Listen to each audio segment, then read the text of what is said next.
Hey, was it really heartbreaking for you when you had to hit Crow Cop like you hit him? No, not at all. No, even though he was your idol? It doesn't matter. Didn't care? Nope, doesn't matter. He could have been my mom. I'd have punched him in the head anyway. Like it's a fight sport. Is it your idol? Sure, but everybody wants to win. Nobody wants to be a loser. You know, no one wakes up. There's no fighter on earth that wakes up going, man, I hope I come in second place today. Nobody.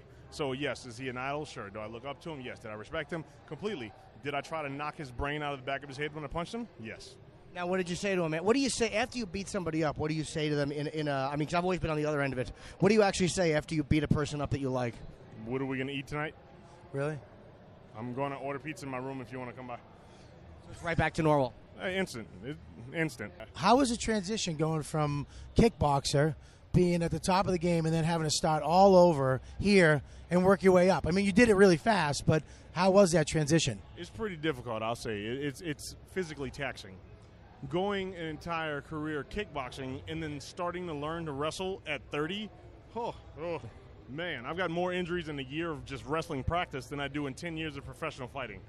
Yeah, then in 30 years of just being alive, you know what I mean? That's the wrestling. Wrestling is, it's tough. If you're a wrestler your whole life and then you learn how to punch and kick, yeah, sure, I'm sure it hurts a little bit. But man, this is like forever injuries like from wrestling, man. I got joints, shoulders, my ankles. You ever had to warm up before you use the bathroom in the morning?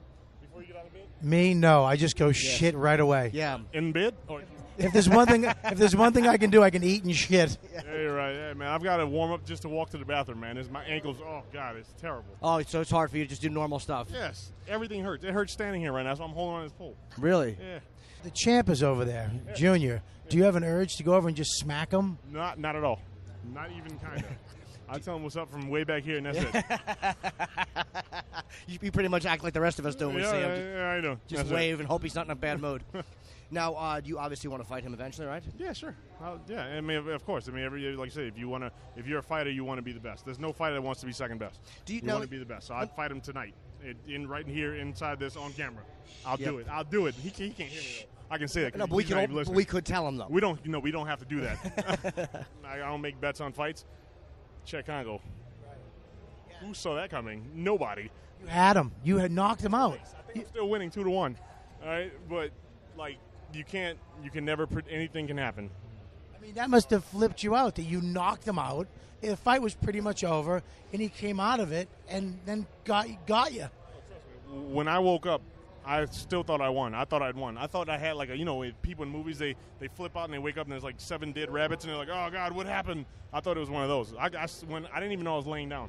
Really? I looked at the ref and I was like, yo, I didn't overdo it, did I? Is he okay? And they're like, yeah, he's fine. I was like, you sure? Because there's a chance I might have poked his eye out or bitten him. Is he all right? I didn't go too far. And they were like, what are you talking about? I'm like, what are you talking about?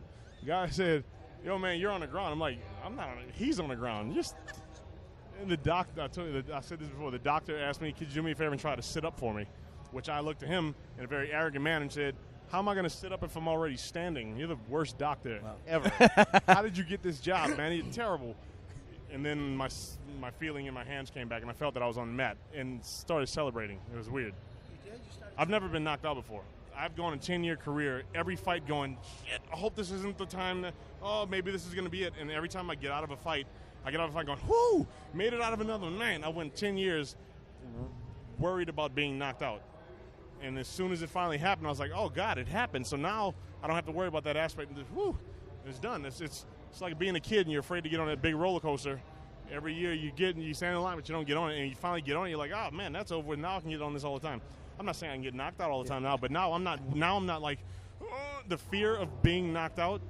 It happened, and I'm still alive. What is your fuse like in real life? Because you seem like a regular dude. Like, do people have this whole thing like you're a professional, I'm an amateur, I can say what I want to you, or do they kind of sense that's a bad move? It's not you're a professional, I'm an amateur, I can say whatever I want. I've got a very open, friendly demeanor, so people come to me and they feel comfortable to be able to say whatever they want. And at things like this, when you're at a UFC or you're at a fan expo, the fans they're in the zone to the point where they feel like as if they don't think about consequences of anything. Now, I've never been in a street fight. I'm not angry. I'm not arguing with anybody. I'm not going to have a fight with you. I might logically decimate you in a way with something that'll just like make you think for like the next 3 hours. But I'm not going to punch any fucking pussy jaws. Like, no, I got to keep. So everybody, that doesn't do anything. That whole sticks and stones thing, It doesn't matter. And the people that are saying all the negative things are just ignorant. They don't know what they're talking about. they're repeating what they heard someone else say. Yeah. If Joe Rogan says that, man, you've got no killer instinct, everybody goes, no killer instinct. And when I ask them why, they go, because you got no killer instinct. Fag. It's kind of like, you know what? I compare it to the 15, 16-year-old black youths who said we got to vote for Obama. Obama, dog, we got to vote for Obama. And you say, okay, no problem. But why? And they say, because he's black. And it's like, well, but you got to have another reason. Right. I mean, that shouldn't be the only reason. Right. Now, I said that just now. I'm going to get shit for that. People just, you give me another reason. They go, because he's black. I'm like, well, yeah, but Satan could be black. You know what I mean? So you're calling Obama Satan? No, I'm not saying that. Kidding. I'm kidding. I'm kidding. That's what the media does. They take little sound bites. So, I mean, but it's people are saying all these uninformed or extremely ignorant things without any thought whatsoever. You didn't want to win the fight against Crow Cop. I'm like, really? I mean, is that even a logical statement to make? Yeah, you didn't want to win. You wanted to lose. I'm like, so okay, let's think about this, because they don't think. They just say it and they don't think. I wanted to lose. I only wanted half of a paycheck. I wanted no bonus chance. I wanted to possibly get fired. Is that what you're saying? And they, yep. I'm like, really? I mean, is that even? You need the money. Everybody. I mean, this is a job.